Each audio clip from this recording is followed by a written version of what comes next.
സ്ഥാപനങ്ങളിൽ വ്യത്യസ്ത രാജ്യക്കാരെ നിയമിക്കണമെന്ന നിർദ്ദേശം കർശനമാകുന്നു. ഏതെങ്കിലും ഒരു രാജ്യക്കാരുടെ എണ്ണം സ്ഥാപനത്തിൽ അധികമാണെങ്കിൽ ആ രാജ്യക്കാർക്ക് പുതിയ തൊഴിൽ വിസ ലഭിക്കില്ല. ജീവനക്കാരുടെ എണ്ണത്തിൽ മുന്നിലാണ് എന്നതിൽ ഭാരതം, പാകിസ്ഥാൻ തുടങ്ങിയ രാജ്യങ്ങളിലെ പ്രവാസികൾക്ക് പുതിയ തൊഴിൽ വിസ ലഭിക്കാൻ ഇത് വെല്ലുവിളിയായേക്കും. സ്ഥാപനങ്ങളുടെ നിലവിലെ വിസ ക്വാട്ടയുടെ ആദ്യ 20% വ്യത്യസ്ത രാജ്യങ്ങളിൽ നിന്നുള്ള ജീവനക്കാരായിരിക്കണമെന്നാണ് വിസ സേവനദാതാക്കൾക്ക് ലഭിക്കുന്ന അറിയിപ്പിലുള്ളത്. ജീവനക്കാർക്കിടയിൽ വൈവിധ്യവൽക്കരണം നടപ്പിലാക്കുന്നതിന് ഭാഗമായാണ് ഈ നീക്കം. ആകെ ഒഴിവുകളിൽ 20% വിവിധ രാജ്യങ്ങളിൽ ഉള്ളവർക്കായി മാറ്റിവെക്കണമെന്ന് നേരത്തെ മാനവവിഭവശേഷി എമിറൈറ്റൈസേഷൻ മന്ത്രാലയം നിർദ്ദേശിച്ചിരുന്നു. വ്യവസ്ഥകൾ പാലിക്കാത്ത കമ്പനികളുടെ പുതിയ വിസ അപേക്ഷയാണ് ഇപ്പോൾ നിരസിക്കപ്പെടുന്നത്. UAE പ്രവർത്തിക്കുന്ന സ്ഥാപനങ്ങളിൽ എല്ലാ രാജ്യക്കാർക്കും പരിഗണന ഉറപ്പുവരുത്തുകയാണ് ഇതിലൂടെ ലക്ഷ്യമിടുന്നത്. പുതുതായി ആരംഭിച്ച സ്ഥാപനങ്ങൾക്ക് നിർദ്ദേശം ബാധകമാണ്. നമസ്കാരം. UAE-യിൽ എംപ്ലോയ്മെന്റ് വിസയുമായി ബന്ധപ്പെട്ട് ഒരു അപ്രതീക്ഷിതമായ ഒരു വാർത്തയാണ് ഇപ്പോൾ സംസാരിക്കാനുള്ളത്. 20% ഒരു കമ്പനിയിൽ ഒരു പെർട്ടിക്കുലർ നാഷണാലിറ്റിക്ക് മാത്രം, ബാക്കിയുള്ള കോട്ട മറ്റു പല നാഷണാലിറ്റിക്ക് കൂടെ ജോലിയുമായി ബന്ധപ്പെട്ട് ചേർക്കണമെന്നാണ് അറിയാൻ കഴിഞ്ഞത്.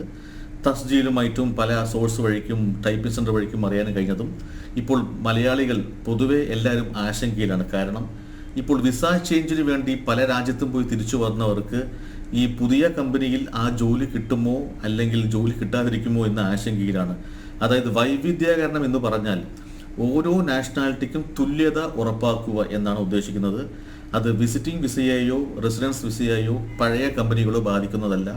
പുതുതായി തുടങ്ങിയതോ പുതുതായി തുടങ്ങാൻ പോകുന്ന കമ്പനികളോ അതിൽ 20% ഒരു നാഷണാലിറ്റിക്കും മറ്റുള്ള ശതമാനം, അതായത് 80% മറ്റുള്ള നാഷണാലിറ്റിക്കൂടെ ജോലി കൊടുക്കാൻ വേണ്ടി തുല്യത ഉറപ്പാക്കുക എന്നാണ് അറിയാൻ കഴിഞ്ഞത്. ഇതിൻ്റെ കൂടുതൽ വിശദാംശങ്ങൾ ഒരു 1-2 ദിവസം കൊണ്ട് അറിയാൻ കഴിയുമെന്നാണ് വിശ്വസിക്കുന്നത്. എങ്കിലും മലയാളികൾ പൊതുവെ ആശങ്കയിലാണ് ഈ വാർത്തയെക്കുറിച്ച്. ഇതിൻ്റെ വ്യക്തമായ കാരണങ്ങൾ ഒരു 2 ദിവസം കൊണ്ട് ഇൻഫർമേഷൻ കൊടുക്കുന്നതായിരിക്കും. UAE-യിലെ തൊഴിലിടങ്ങളിൽ വ്യത്യസ്ത രാജ്യക്കാർക്ക് അവസരം ഉറപ്പാക്കാനാണ് നിർദ്ദേശമെങ്കിലും നിലവിൽ കൂടുതൽ ജീവനക്കാരുള്ള ഇന്ത്യ, പാകിസ്ഥാൻ, ഈജിപ്ത് എന്നിവിടങ്ങളിൽ നിന്നുള്ള പുതിയ ജീവനക്കാർക്കുള്ള അവസരങ്ങൾക്ക് ഇത് വെല്ലുവിളിയായേക്കുമെന്നാണ് ആശങ്ക. അതേസമയം ഇന്ത്യക്കാർക്ക് വിസ വിലക്ക് ഏർപ്പെടുത്തി എന്ന വിധം സമൂഹ മാധ്യമങ്ങളിൽ നടക്കുന്ന പ്രചരണങ്ങൾക്ക് അടിസ്ഥാനമില്ലെന്ന് ഈ രംഗത്തുള്ളവർ പറയുന്നു. നിയമസാധ്യത കുറയാനോ വൈകാനോ സാധ്യതയുള്ളതിനാൽ പുതിയ ജോലിക്കും ജോലി മാറ്റത്തിനും ശ്രമിക്കുന്നവർ ഇക്കാര്യം കണക്കിലെടുക്കേണ്ടതുണ്ടെന്ന് വിസ സേവന രംഗത്തുള്ളവർ ചൂണ്ടിക്കാട്ടി. നിയന്ത്രണം സംബന്ധിച്ച തൊഴിൽ മന്ത്രാലയത്തിന്റെ ഔദ്യോഗിക വിശദീകരണങ്ങൾ ഇനിയും പുറത്തുവരാനിരിക്കുന്നതേയുള്ളൂ. ജനം, ദുബായ്.